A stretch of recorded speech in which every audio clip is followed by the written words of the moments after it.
In today's video, I will walk you through how to create a credit note and refund in Xero. Start by going to the Sales section from the top bar of your Xero dashboard. Click on Sales to open the menu, then select Invoices.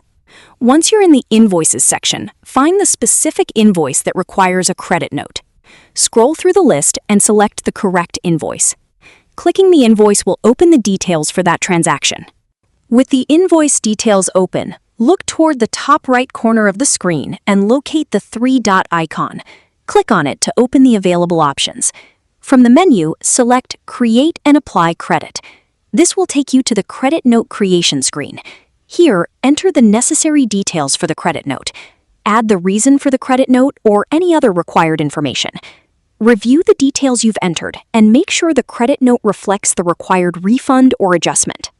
Once you've completed the credit note details, look at the bottom of the page. You'll see options to either save or approve the credit note.